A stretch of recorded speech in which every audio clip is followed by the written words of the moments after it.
If you've ever wanted to change the color of a logo in Adobe Photoshop but weren't sure how to get started, you're in the right place.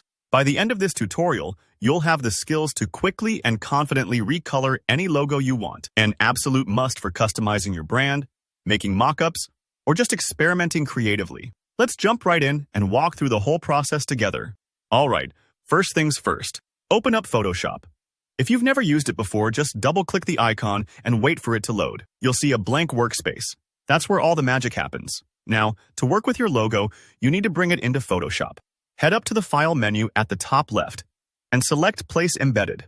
This option lets you insert your logo file into the project so it sits nicely on its own layer, ready for editing. Browse to where your logo is saved, click it, and hit Place. You'll see your logo appear on the canvas, ready for the next step.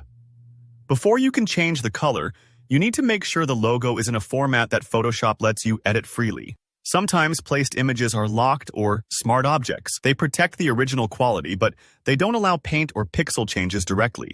So find the logo's layer over in the Layers panel, right-click on it, and choose Rasterize Layer. What this does is convert the logo from a smart object into a regular, editable layer, kind of like turning a photograph into a canvas you can paint on. If you forget this step, you might get frustrating messages saying you can't use certain tools, so it's important. Now, let's get to the actual color changing part. Grab the paint bucket tool.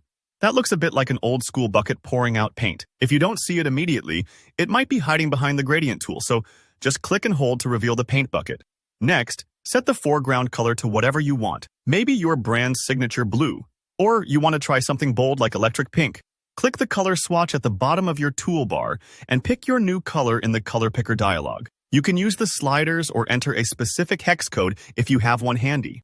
Here comes the fun, transformative moment. With the paint bucket tool ready and your color chosen, just click on the part of the logo that you want to recolor. Photoshop will fill that area with your selected hue. Don't worry if the change looks a bit strange at first. Sometimes logos have subtle gradients or transparent bits, and you might need to adjust the tolerance setting at the top of the screen to get a smoother fill.